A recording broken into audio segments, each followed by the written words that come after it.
Bir daha xatırladaq ki, Trump İranı nüvə sazişindən imtina edəcəyi təqdirdə misli görünməmiş bombardımanlarla hədələyib. Tehran Times qəzeti isə Trumpın təhdidindən sonra yazıb ki, İranın yeraltı bazalarının yerləşdiyi bütün şəhərlərində raketlər buraxılış qurğularına yüklənir. Pandora qutusunun açılması Birləşmiş Ştatlar hökumətinə və onun müttəfiqlərinə baha başa gələcək deyə qəzet vurğulayıb. Verilən təhdid mesajları və yaxın şərqdə baş verən hadisələr fonunda Birləşmiş Ştatlar İran qarşı durması nə qədər realdır, mümkündürmü? Müharibə olacağı təqdirdə proseslər hansı formada inkişaf edəcək? Ətraflı süjetdə. ABŞ prezidenti NBC News-a müsahibəsində bildirib ki, əgər Tehran razılığa gəlməsə, heç vaxt görmədikləri bombardımanlar olacaq. Üstəlik, Trumpın bu təhdidləri ilk deyil. O, dəfələrlə Tehranın nüvə silahı hazırlamasının qarşısını ya bombardımanlarla ya da saziş imzalamaqla mümkün olduğunu bildirib. Lakin digərlərindən fərqli olaraq bu dəfə İran da Birləşmiş Ştatlara qarşı cavab təhdidi verib. İranın yeraltı bazalarının yerləşdiyi bütün şəhərlərdə raketlər buraxılış qurğularına yüklənir. İranın İngilis dilli Tehran Times qəzeti dünən ABŞ prezidenti Donald Trumpın təhdidindən sonra yazıb ki, Pandora qutusunun açılması ABŞ hökumətinə və onun müttəfiqlərinə baha başa gələcək. Uzun müddətli Birləşmiş Ştatlarla aralarındakı problemləri sülh danışıqları ilə həll etmənin tərəfdarı olduğunu bildirən İranın indiki məqamda təhdid mesajları verməsi təsadüfi deyil. Belə ki, yaxın şərqdəki proksi qüvvələrinin böyük hissəsini itirməsinə baxmayaraq, hazırda Husilər regionda Birləşmiş Ştatlara təhdid ola biləcək qədər fəaliyyətlərini artırıblar. Bundan əlavə Rusiya-Ukrayna cəbhəsində Birləşmiş Ştatlar və Avropa İttifaqı qarşı durmasına görə Moskvanın əlinin bir qədər yaxşılaşması Tehranın da vəziyyətinin nisbətən düzəlməsinə səbəb olub. Birləşmiş Ştatlar İranın hərbi infrastrukturuna ciddi zərbələr vurmaq istəyir. Həmçinin onu qeyd etmək lazımdır ki, İrana məxsus proksi qüvvə olan Husilər Hörmüz boğazında hal-hazırda böyük təhdidlər formalaşdırır və buna görə də İran həmin proksi qüvvələri yenidən daha da aktiv bir fazaya gətirə bilər. İndiki halda Birləşmiş Ştatların əsas məqsədi İranı siyasi, diplomatik və hərbi təzyiqlər ilə qorxuzmaqdan ibarətdir.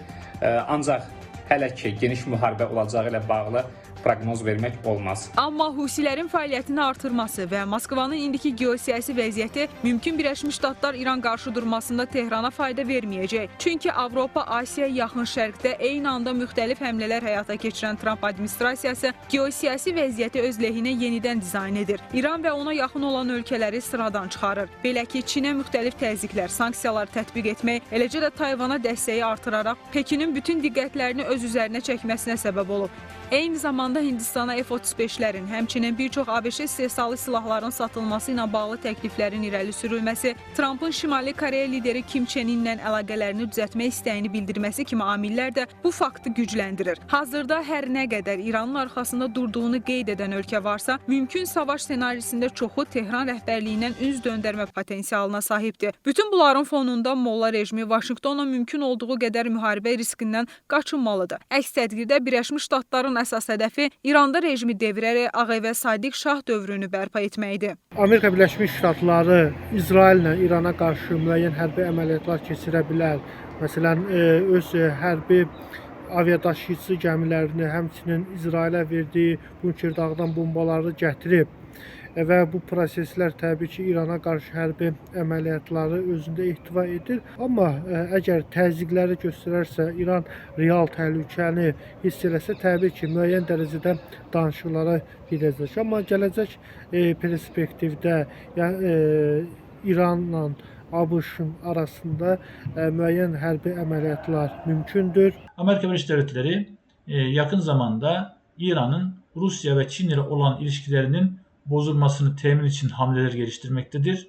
Bununla yine İran'da Amerika'nın birinci öncelikteki yakın zamandaki hedeflerinden bir tanesi de Molla rejiminin değiştirilmesi ve kendisine daha yakın bir Şah yönetiminin kurulmasına zemin hazırlamaya çalışmaktadır.